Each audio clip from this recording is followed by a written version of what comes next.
Good day. I would like to thank the Caucus for Women in Statistics for inviting me to prepare this video. My name is Amanda Golbeck, and I was president of the Caucus in 2011.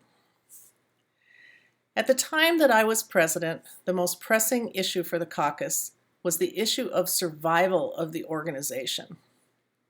Here is the story. I joined the Caucus around 2009. I joined because I was writing a book about the late Elizabeth Scott, which was published by Chapman and Hall in 2017. The book is titled Equivalence: Elizabeth L. Scott at Berkeley. Scott was a huge advocate for women in science. Everyone should know about her and what she did to help elevate the status of academic women. Back in 2009, my research informed me that Scott was a representative at large on the Executive Council of the Caucus. This led me to want to know more about the organization. There are many better reasons to join, but that's why I joined. That day, I never expected that I would assume the role of Caucus president. But one day, shortly after I joined, I and all of the other members of the Caucus received an email from the leadership of the organization. The email said that they had been unable to identify someone to run for president. And if they didn't find someone, then they would have to shut the organization down. At that point in my career, I was in between administrative assignments and working as a faculty member on my Elizabeth Scott book. Previously, I had been a chair of statistics and an associate dean for undergraduate studies at a comprehensive university, a vice president and academic dean at a liberal arts college, a chair of public health sciences at a comprehensive university, a vice president for academic affairs for a statewide system of post-secondary education, and an associate dean for research at a medical school. Armed with this academic administrative experience, I thought I might be able to step into the role of Caucus president, even though I had not been a member of the Caucus for very long. My instincts told me that the organization should be continued. I knew that there was still much work to be done on the status of women in the profession of statistics. So, I mustered up my courage and offered to run for Caucus president. My offer of leadership was accepted, my name was put on the ballot, and I became the 2010 president-elect. Then I needed to get ready for the role, which brings me to the next pressing issue for the Caucus. The next pressing issue was a sense of purpose. I started attending Caucus executive committee meetings right away in 2009.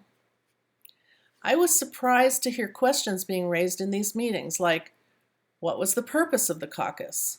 Was it a social group? Was it a thought group? What was it? I found a sense of purpose for the Caucus on the internet. I was Googling around, looking for ways to get ready for my role as Caucus president. And as luck would have it, I found a conference on women in astronomy. Elizabeth Scott had received her PhD in astronomy at Berkeley, while Jersey Neyman was recruiting her to the profession of statistics. This NASA-sponsored conference seemed like a good way to ready myself for a leadership role on women in statistics. The Women in Astronomy conferences are only held every 6 years or so. I considered myself lucky that there was one coming up in a few months. To quote the conference materials, some presentations concentrated on the statistical and research aspects of cultural issues. Others emphasized best practices for successful institutions and the early career scientist. The goal of the conference was to provide individuals and institutions in the sciences with strategies and skills to succeed. I attended the conference, and it was excellent. I especially resonated with the facts that the conference presented actual research on issues women in science were having, and that it was well attended by both women and men. In the next year, in 2010, I began my role of president-elect of the caucus. The chair of the ASA Committee on Women asked to meet with me. We met at the JSM.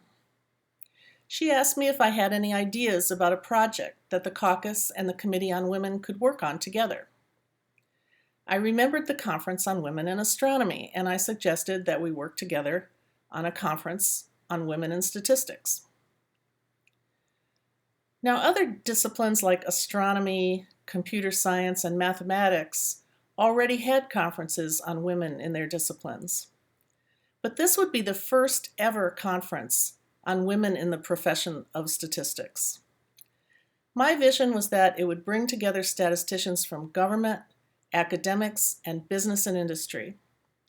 It would celebrate the contributions of women in statistics and promote the status of women in the field through increased visibility and enhanced professional skills. I spent my year as caucus president laying the groundwork for the conference. I invited the caucus past president and the caucus president-elect onto the planning committee, along with myself and the chair of the ASA Committee on Women. I organized focus groups toward planning for the conference. These were, instead of the usual caucus breakfast roundtable discussions at the joint statistical meetings. The focus groups provided information on what statistics women want. They want status, career pathways, professional development, and networking and learning communities. This information was used in planning for the conference. My year as caucus president was also the 40th anniversary of the caucus. At the joint statistical meetings, we had a cake, and we had a room packed with supporters of women in statistics. My year as president was also the year I was elected to be a fellow of the American Statistical Association. I had to leave the anniversary celebration early to go to the fellows rehearsal. My favorite memory of my year as caucus president was when, after I announced I had to leave early, the whole room broke out into applause as I made my departure for the rehearsal. When I was caucus president, who in the executive committee do I remember the most? I have the fondest memory of the kindness of Sorina Efton, who is now at the Millikan Institute School of Public Health at the George Washington University. Sorina, like Elizabeth Scott, was a representative at large for the caucus. I was chairing a meeting of the executive committee. It was the first time I had met face-to-face with the executive committee when Sorina appeared out of nowhere with a cup of tea for me. It was an act of kindness that came out of nowhere, and it was something that I really needed in that moment. So it had a very big impact on me, and I remember Sorina for it all these years later. Who do I remember the most in the caucus? I also have very fond memories of Yulia Gell, who is now at the Department of Mathematical Sciences at the University of Texas at Dallas. Later, Yulia was also a representative at large for the caucus. Yulia and I did a lot of program planning together. We jointly organized the 2013 JSM Invited Session on educating future leaders in statistics and maximizing the likelihood of leadership. Perspectives by and on women in statistics. This session led us to co-editing a book with the late Ingram Olkin at the Department of Statistics at Stanford University. The book was published by Chapman and Hall in 2016. It was titled Leadership and Women in Statistics. If I had to describe the caucus in only 2 words, it would be super connector. The caucus really increased the number of people in the profession who I know, and it really increased the number of people in the profession who know me. So, for me, the caucus is a super connector.